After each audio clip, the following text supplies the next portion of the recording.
Salut la compagnie! Bienvenue dans Cogito Ergo Sum, le podcast qui cherche à décrypter les ingrédients d'une expérience utilisateur mémorable. Moi c'est Margot, je contribue à créer des expériences utilisateurs fluides et intuitives sur des logiciels, portails web ou applis mobiles depuis 2014. À travers ce podcast, j'ai envie de m'inspirer des expériences des autres. Je suis convaincue qu'il y a plein de points communs dans la création d'expériences utilisateurs, quel que soit le domaine. La prof qui prépare son TP pour ses élèves, le restaurateur qui travaille son concept de restaurant, ou les parents enjoués qui préparent le goûter d'anniversaire de leur enfant. C'est ce qu'on va explorer dans ce podcast. Quelle est la secret sauce des porteurs de projets qui ont réussi à créer une expérience utilisateur mémorable? Cet épisode est la suite d'un échange initié dans un épisode précédent que je vous recommande d'écouter avant de débuter celui-ci. Embarquez avec nous dans la suite de cette discussion pour en apprendre plus sur ce sujet passionnant.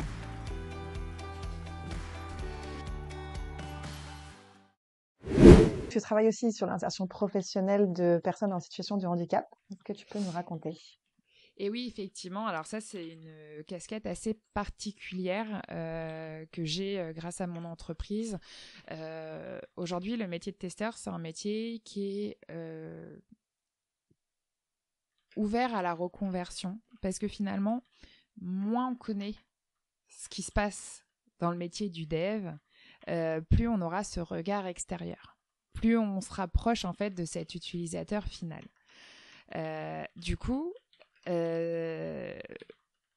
vraiment le fait en plus d'avoir une autre vie professionnelle avant la vie professionnelle de testeur, ça va venir enrichir notre vision professionnelle.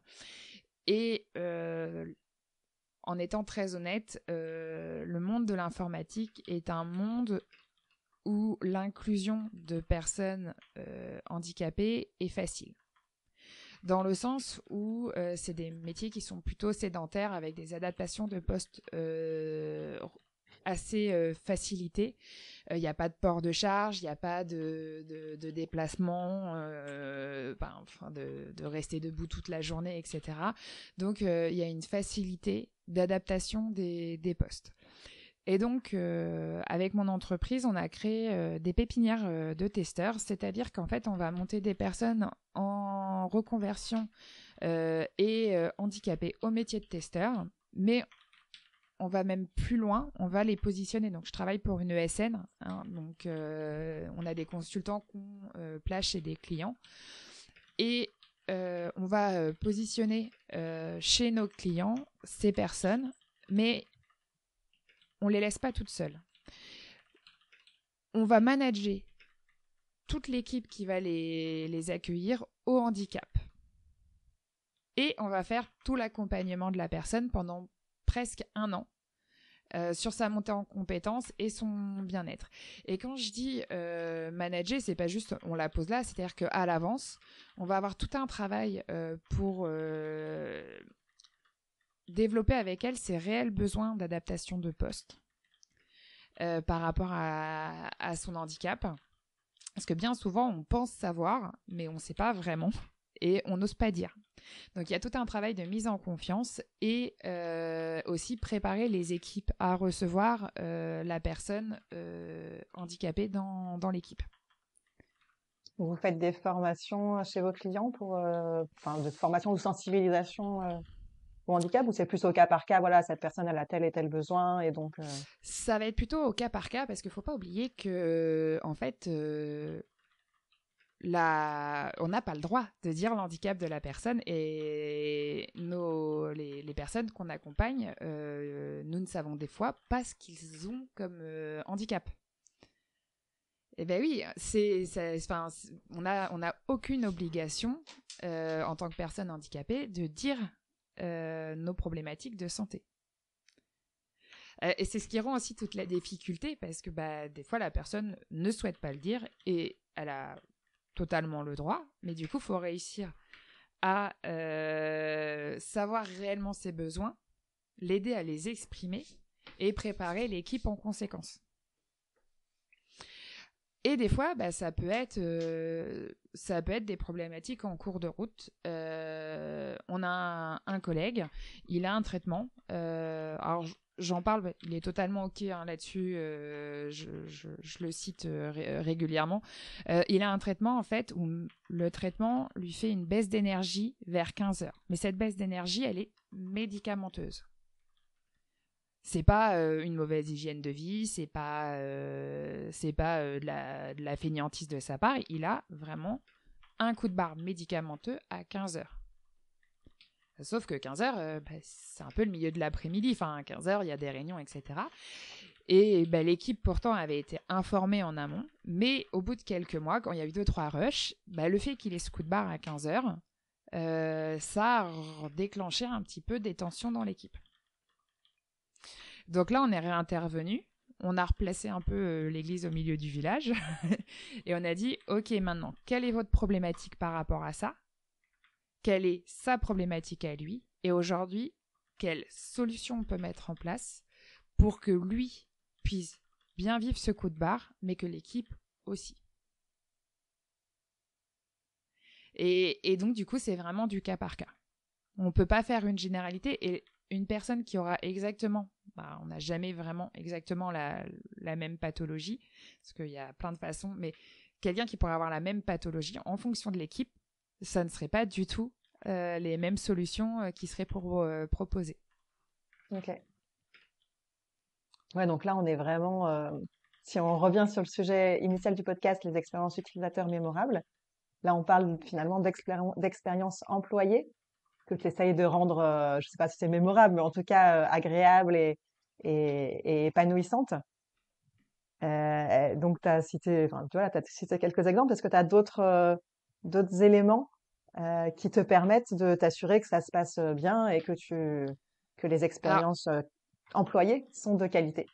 Alors déjà, clairement, soyons clairs, il faut des équipes volontaires, mais volontaires, vraiment volontaires. C'est pas volontaire de force, parce qu'aujourd'hui, soyons réalistes, il y a une envie un peu bullshit de faire de l'handicap. Il y a l'handicap bullshit et la vraie la vraie inclusion. C'est comme le L'handicap, greenwashing. le greenwashing de l'handicap, de dire, on fait de la vraie bonne inclusion. Donc là, je peux les citer, ils sont totalement OK. Donc en fait, le partenariat se fait avec AXA. Donc AXA France, qui est quand même une très grosse entreprise. Et je pense que la base aussi, qui a fait que ce projet marche très bien, c'est qu'on est sur des équipes qui sont vraiment bénévoles. C'est-à-dire que c'est pas imposé à l'équipe, c'est les équipes en fait qui se proposent à rentrer dans le programme, et donc il y a une vraie volonté. Alors déjà, quand c'est pas imposé, ça change toute la donne. On a beaucoup communiqué en amont, avant l'arrivée des personnes. Alors il y a vraiment deux travails. On a le travail sur notre collab, qui va être de le mettre en sécurité, parce qu'il y a toute son expérience passée à prendre en compte, et il y a une vraie maltraitance des personnes handicapées dans le milieu professionnel. Donc eux ont souvent une envie de cacher leurs symptômes, de cacher leur handicap, alors que nous on va lui dire non, mais en fait donne-moi le plus d'informations possible pour que je puisse te mettre dans les meilleures conditions en mission. Et ça, c'est compliqué, parce que on a vraiment des histoires de maltraitance vis-à-vis de ça. Sans parler que sur certaines pathologies, il y a de la connotation. Notamment sur tout ce qui est maladie, sur certains handicaps invisibles, mais aussi sur tout ce qui est maladie psychique. Les gens pensent savoir, mais les gens ne savent pas du tout la réalité de certaines maladies psychiques. Donc il y a beaucoup de communication, de mettre en sécurité chacune des parties, parce que ça peut inquiéter aussi de mal faire, de mettre en souffrance la personne, et après de mettre de la cohésion entre ces équipes. Et alors... alors pour la petite histoire, on a un collègue, donc pareil, je le redis, il est OK là-dessus, qui est atteint de TDAH, donc c'est trouble de l'attention avec hyperactivité. Lui, il a fait le choix vraiment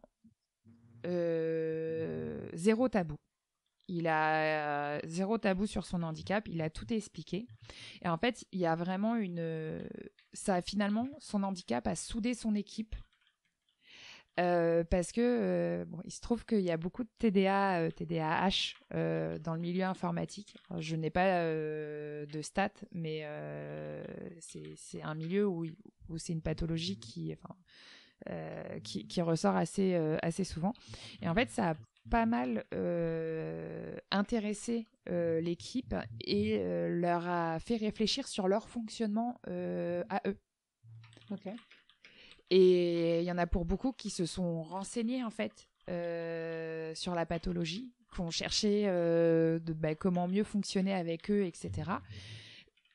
Et c'est venu enrichir l'équipe. On a une autre équipe où on est sur plutôt des pathologies type TSA. Et TSA, il y a un grand besoin de traces écrites. Et en fait, c'était une équipe qui communiquait beaucoup à l'oral. Et là, on a dit non, mais en fait, c'est pas possible. Alors déjà, en termes de qualité, c'est pas possible. Il faut de la traçabilité. Mais pour faciliter le travail de cette personne, il va falloir que vous vous mettiez à faire des traces écrites. Et ça ne peut pas être que la personne concernée, c'est toute l'équipe qui doit s'y mettre. Et finalement, ils se sont rendus compte que plus on fait de traçabilité écrite, plus ça facilite le travail de l'équipe. Ok. Donc, pour eux, il y a vraiment une plus-value d'avoir accueilli des personnes handicapées dans leur équipe. Super. Ben, c'est une jolie conclusion sur le sujet. C'est un gros travail. Là, je fais un peu de l'auto-promo, mais on fait un Rex avec ma collègue, ma chef, avec qui on a monté le projet à la Paris TestConf en mars et à Mixit fin avril, où pendant 45 minutes, en fait, on va parler du projet. De ce qu'on a fait, de ce qu'on referait, ce qu'on ne referait pas, tout ce qu'on changerait et comment on a pu faire ça.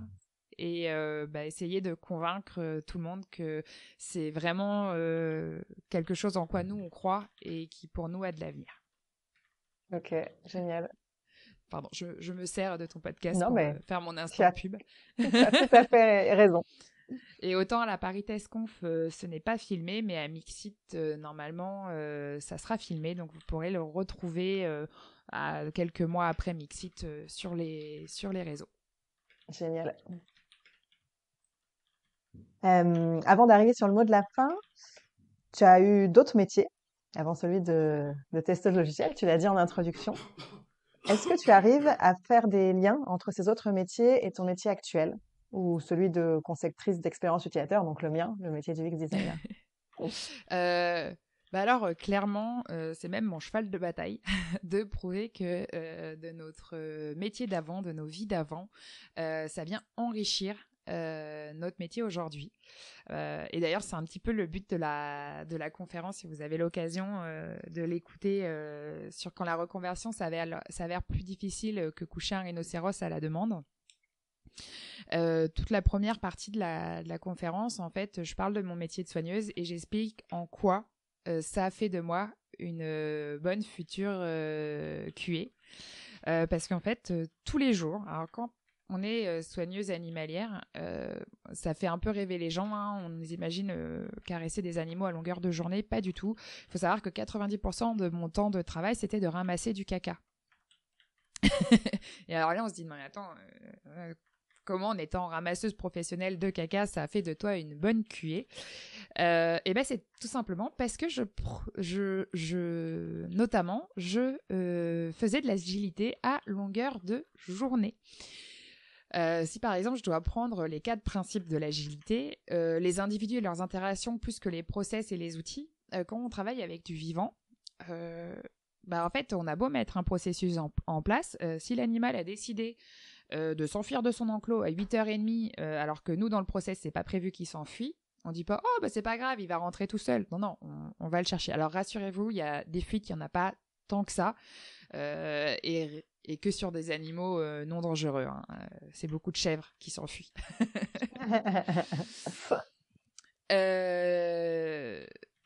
On est aussi beaucoup au contact de visiteurs, parce que souvent on se dit ah bah tu travailles avec les animaux, c'est parce que t'aimes pas les humains. Oui bah alors en fait les humains ça fait partie de nos vies de tous les jours, surtout en période estivale. Et donc du coup bah ça nous a appris aussi la diplomatie. Parce que quand on voit un enfant mettre toute sa crème glacée sur les 50 vites qu'on a fait le matin, on apprend le self-control et à gentiment expliquer qu'on aimerait bien qu'il arrête de mettre de la crème glacée sur la vitre, ou que lancer des pop-corn aux alligators ne sert à rien. Donc finalement, on devient des rois de la négociation et de la communication non violente. Que du coup, Pour la relation client, c'est vachement important. c'est vachement important. Que on est aussi super doué sur l'adaptation au changement que sur le suivi d'un plan. Ok. Parce que quand vous avez un animal qui a décidé de faire une mise bas un 15 août en plein milieu du parc dans la journée, et qu'il lui faut le calme maximum, et que c'est une des plus grosses journées de l'année, bah forcément, ça demande un petit peu d'adaptation, puisqu'on se retrouve à fermer une partie du parc pendant tout le temps de la mise bas. Donc d'expliquer aux gens que non, pendant 1 heure, le temps que la maman finisse de s'occuper du petit, ils ne pourront pas accéder à cette partie du parc. Oui, ils ont payé, mais qu'on n'a pas choisi l'heure de la mise bas. Et que bah, pendant 1 heure, tu n'es pas en train de faire ton travail. Et que 1 heure dans une journée de soigneur, c'est juste énorme. Donc vraiment, en fait, j'ai développé pas mal de compétences là-dessus. Pareil, en fait, dans mon métier de formatrice que j'ai fait après, j'ai appris à m'adapter aux personnes. Il faut savoir que je travaillais dans les maisons familiales et rurales. Donc, c'est l'enseignement associatif, plutôt dans le domaine agricole. Et on se retrouve avec beaucoup d'élèves qui ne trouvent pas leur place en fait dans l'éducation nationale. Beaucoup de jeunes qui souffrent de troubles 10 notamment.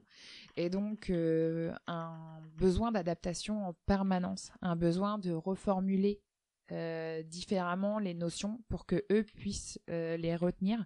Comprendre aussi comment fonctionnent les troubles 10 pour faciliter leur apprentissage, d'être toujours dans cette évolution d'apprentissage. Et aussi, on partait beaucoup du métier pour leur enseigner en fait des matières beaucoup plus générales. Donc c'est vraiment se mettre dans le contexte et savoir comment, d'une situation normale, je peux apprendre quelque chose à quelqu'un. Donc vraiment, en fait, tous les métiers que j'ai eus, c'est ces deux-là parce que c'est ceux que j'ai fait le plus longtemps, mais j'en ai eu plein d'autres qui aujourd'hui viennent enrichir mes qualités en tant que QA. Et c'est aussi un exercice très important pour les personnes en situation de reconversion. Parce qu'il y a toujours un petit peu ce syndrome de l'imposteur, cette impression en fait de ne pas réussir à valoriser sa vie d'avant. Alors non, en fait c'est aujourd'hui, si vous êtes là, c'est grâce à votre vie d'avant, avec toutes les richesses que ça vous a apportées. Et pour l'avoir fait, j'ai réussi à prouver à un boulanger, à une pizzaiola, que leur vie d'avant aujourd'hui faisait d'eux des bons testeurs. Super. Alors ça demande un petit peu mais tout simplement le suivi d'une recette, c'est le suivi d'un process. Quand on est boulanger et que on gère une équipe de vendeurs, d'apprentis et de collègues, c'est du management d'équipe. Alors oui, c'est pas du management de projet informatique, mais c'est un projet. Voilà. C'est un de mes grands jeux cérébraux aussi. On s'occupe comme on peut. Écoute, c'est une des raisons qui fait que j'avais envie d'échanger avec toi aujourd'hui, parce que, comme tu le sais, ce podcast, enfin sa thématique et le cœur du podcast, c'est essayer de comprendre quelles sont les clés d'une expérience utilisateur mémorable. Mais finalement, grâce à ce podcast et à travers lui, mon but, c'est aussi de montrer que les compétences dans mon domaine sont finalement les mêmes que dans plein d'autres domaines, que c'est les étapes de conception, c'est globalement les mêmes. Dans, peu importe ce qu'on conçoit, quel produit, quel service, on aura besoin de faire à peu près les mêmes choses et que dans beaucoup de métiers, on va pouvoir retrouver des compétences finalement assez similaires qu'on peut transférer dans d'autres domaines. Oui, Donc je suis là aussi, totalement d'accord.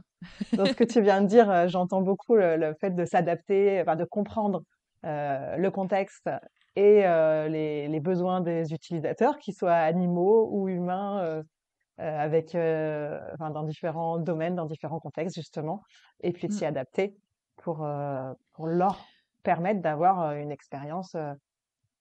Mais, une expérience agréable de mise bas ou d'enseignement, enfin, ou d'apprentissage, ou peu importe en fait. et, et tu vois, enfin, c'est vrai que là, du coup, ça vient de me faire penser, quand tu travailles avec les animaux, on prépare les rations des animaux. C'est un gros travail aussi, parce que ça prend beaucoup de temps. Mais en fait, tu ne vas pas couper les aliments pour une girafe et pour un primate de la même façon. Et même, en fait, au sein des primates, il y en a qui vont attraper, faire un croque dedans et jeter l'aliment. Ok. Et il y en a d'autres, en fait, ils vont manger directement sans forcément attraper dans la gamelle. Et donc, en fait, tu vas devoir adapter la découpe de tes fruits et légumes en fonction de l'animal à qui tu vas les donner pour limiter la perte, parce que bah, déjà, ça coûte cher, parce que c'est toi qui vas les ramasser après. Et parce que bah, en fait, tu veux que ton animal mange bien à sa faim et de façon variée. Et donc, en fait, vraiment, en fonction des caractéristiques physiques de l'animal, tu vas devoir t'adapter. Et ça c'est passionnant. Et voilà, ça m'a fait penser à ça. Je me suis dit qu'il fallait que je le rajoute. Bah, génial. Donc, bah, si je résume, en fait, tu participes à créer des expériences utilisateurs mémorables aujourd'hui pour les utilisateurs finaux des logiciels sur lesquels tu travailles, en testant et en détectant des erreurs de conception, comment tu disais, pas des bugs, c'était Des quoi le terme? anomalies et Des des défauts. anomalies, voilà, et des défauts, ou des oublis de spec, des problèmes d'accessibilité. Et donc, tout ça, ça contribue finalement à créer des expériences mémorables pour les utilisateurs finaux. Et tu utilises finalement tes compétences que tu as développées à travers tous tes précédents jobs que tu mets au profit de cette expérience actuelle. Et en parallèle, tu crées également des expériences employées que tu essaies de rendre mémorables ou en tout cas agréables pour les personnes en situation de handicap que tu accompagnes. Et ça, tu le fais en favorisant la communication, la confiance et puis bah, voilà, le fait de sensibiliser les personnes avec lesquelles ils vont interagir. En fait, il y a beaucoup je trouve pas mon mot euh, mince, De communication, je voulais dire d'accueil. bah, tant pis, je retrouve pas, c'est pas grave. Oui, tant pis, c'est pas grave. Et du coup, pour le mot de la fin, est-ce que tu peux nous raconter une expérience utilisateur particulièrement mémorable pour toi? Donc, c'est la question que je pose à tous mes invités. Ça peut être dans le domaine du logiciel ou pas du tout. Alors, moi, il y a une expérience utilisateur que j'adore et que j'utilise dans mes formations. Je pense que tu connais, c'est User in Your Face. Ah oui. Vraiment, c'est un petit jeu de mots sur User in Your Face. Alors, je suis désolée, je suis une quiche en anglais et mon accent est très mauvais. C'est un site qui a été construit de façon à nous rendre fous. Je pense que c'est la meilleure traduction, enfin la meilleure définition que j'ai de ce site. En fait, c'est pour montrer à quel point l'expérience utilisateur est importante. Je sais pas trop comment l'expliquer. Alors, en fait, en même temps, j'ai pas envie de De gâcher la spoiler un peu. surprise. Ouais. Ouais, de spoiler. En fait, c'est vraiment un site, faut y aller. Et vous avez un chronomètre et l'idée, c'est de remplir un formulaire. Et clairement, ça va défier toute la logique que vous avez sur l'ergonomie et l'accessibilité, en gros, j'ai envie de dire. Ouais. Et vraiment, j'adore. Alors, ça m'éclate. J'adore voir la tête de mes apprenants face à ce logiciel, et j'ai pas que des apprenants, parce que je le fais régulièrement à mes collègues aussi. Et c'est génial. Faites-le et ça va vous permettre de comprendre à quel point finalement l'expérience utilisateur, elle est hyper importante. Je mettrai le lien en description. Ah ouais, et super. D'ailleurs, je sais plus si on en avait parlé pendant la préparation de l'interview. Tu connais les ergogames? Ah non, il me semble pas qu'on en ait parlé. C'est des petits jeux que j'ai construits et développés avec des collègues pour démontrer des principes d'ergonomie numérique. Alors, c'est pas exactement la même logique que l'autre, mais c'est plutôt pour chaque principe, il y a un jeu. Et pour chaque jeu, il y a 2 versions du jeu, une version qui respecte le principe et une version qui l'enfreint. Et donc, ça permet aussi de voir l'impact, en fait, de respecter ou pas ce principe. Qu'est-ce que ça peut faire en termes d'expérience utilisateur. Oh, excellent. Je t'enverrai le lien. Ah ouais, je suis preneuse. J'ai hâte de jouer. Et puis, du coup, on arrive sur la dernière question. Si tu écoutais ce podcast, est-ce qu'il y a une personne en particulier que tu aimerais écouter raconter son approche pour créer des expériences utilisateurs mémorables? Oh là là, une personne? Une personne, ou ça peut aussi être un métier, ou ça peut être plusieurs personnes si tu as plusieurs personnes. Okay. Alors, vraiment une personne dont je suis fan de son travail, je ne sais pas si tu connais, c'est Marcy Rika Charolois. Marcy Rika Charolois. Désolée, Marcy. Elle a fait une conf qui s'appelle Les biais dans le UX. Qui est génial. Pas du tout. Okay. Et du coup, elle parle vraiment de tous les biais qu'on a dans l'expérience utilisateur et tout. Et elle met une bonne claque. Je trouve ça passionnant. Je pense aussi à Emmanuelle Elboaf, qui est une développeuse qui parle énormément d'accessibilité, et elle est d'une richesse, vraiment, c'est vraiment top, et c'est quelqu'un à connaître. Et en plus, ces personnes-là ont un réseau assez intéressant, notamment de femmes dans Aboaf. Pardon, je me suis trompée, c'est Emmanuelle Aboaf. Excuse-moi, Emmanuel. Alors, je suis vraiment désolée, j'ai une très mauvaise mémoire des noms de famille. Et vraiment, c'est une communauté que j'ai découvert notamment sur LinkedIn, qui partage beaucoup sur l'inclusion, sur l'accessibilité. Et c'est des personnes à connaître et avec qui discuter, parce qu'elles sont passionnantes. Ok, super. Et je m'arrête là, parce que sinon j'ai une liste de personnes mais vraiment qui parlent vraiment de l'expérience utilisateur. Je pense à L2 pour le moment. Ok, génial. Merci, j'irai voir ce qu'elles font, je les connais pas. Tu me feras un retour. Ça marche. Me dire si tu les trouves intéressantes toi aussi. J'en doute pas. Et écoute, merci énormément pour cet échange très riche. Je te souhaite de bien continuer dans toutes tes multiples activités. Eh ben, merci beaucoup. J'ai adoré ce petit moment avec toi pour parler de toutes ces problématiques. Et merci à toi de nous faire découvrir toute cette facette du métier de l'expérience utilisateur. Merci. Merci d'avoir écouté le podcast Cogito Ergo Sum. Vous pouvez le retrouver sur toutes les plateformes d'écoute. Pour ne pas louper les prochains épisodes, n'hésitez pas à me suivre sur X ou LinkedIn. Retrouvez-moi également avec du contenu exclusif sur TikTok. Si vous voulez réagir ou me suggérer des personnes à interviewer, vous pouvez le faire sur mon mail margot.cogito@gmail.com ou me contacter via les réseaux sociaux. Vous trouverez en description de l'épisode des liens pour en savoir plus sur mon invité et son activité. Rendez-vous le mois prochain pour un nouvel épisode.